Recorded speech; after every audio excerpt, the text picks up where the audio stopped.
நான் மதுரை தேனி தொகுதியில போட்டியில கலந்துக்க போறேன். அதனால மனு தாக்கல் செய்வதற்காக நான் இங்க வந்திருக்கேன்.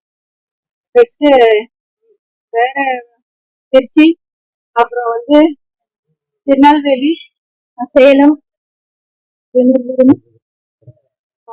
இதுல நாங்க கலந்துருக்கோம். போட்டி இருக்கோம் 5 தொகுதி.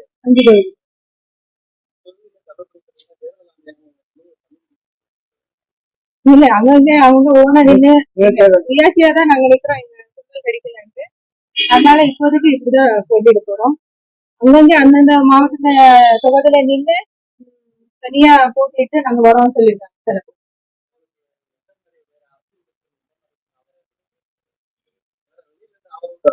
இல்ல இல்ல யாருமே ஆதரவு தரல. நீங்க தனிப்பட்ட முறையில அரசியல் அது அம்மா ஆசை நிறைவேற்றதாக தான் வந்தது. அம்மாக்காக தான் வந்தது அரசியல். வேற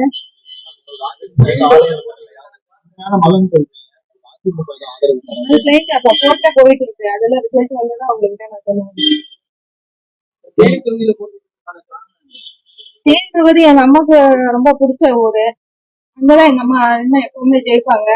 ஆண்டிப்பட்டிலன்னா அம்மா ஃபர்ஸ்ட் எப்பவும் அங்கதான் ஜெயிப்பாங்க. அதனால ஒரு சென்டிமெண்டா ஃபர்ஸ்ட் அங்க நிக்கணும்னு ஒரு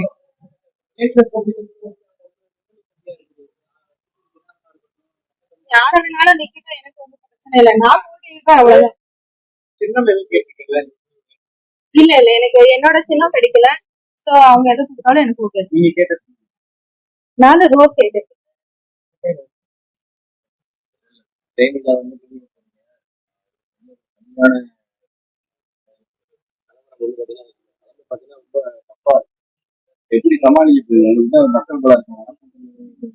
எனக்கு மக்கள் பலம் மக்கள் பலம் இருக்கிறதுனாலதான் நான் அங்க தேனியில நான் போட்டியிட போறேன்னு ஃபர்ஸ்ட் நான் சொன்னது. யார் என்ன நின்னாலும் என்ன நான் ரெடி.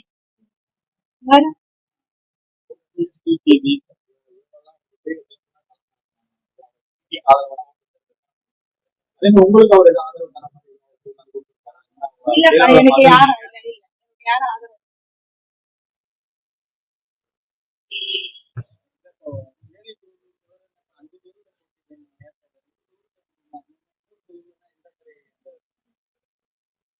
கோயம்புத்தூர் அரசியல் தாண்டி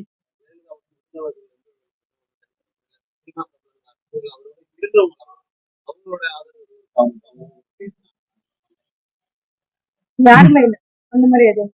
அதிமுக இருக்கவங்க இவ்வளவு நாளா பயணிச்சு இருக்காங்க. அவங்க யாராவது உங்களை ஏற்கனவே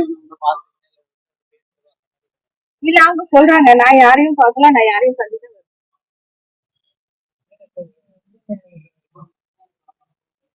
சுப்ரீம் கோர்ட்டு போயிருக்கு. அது வந்ததா தெரியும்.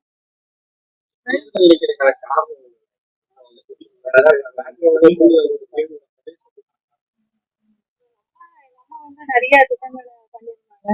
அது எதுவுமே இப்போ கரெக்டா போகல. எங்க அம்மா நல்லா கட்டி காப்பாத்தி எங்க சிதறி விட்டாங்க. அப்புறம் நாளை பிரிஞ்சிருக்காங்க.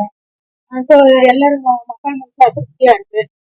நான் இறங்கி எங்க அம்மா என்னென்ன பண்ணாங்க அதெல்லாம் மறுபடியும் பண்ணணும்னு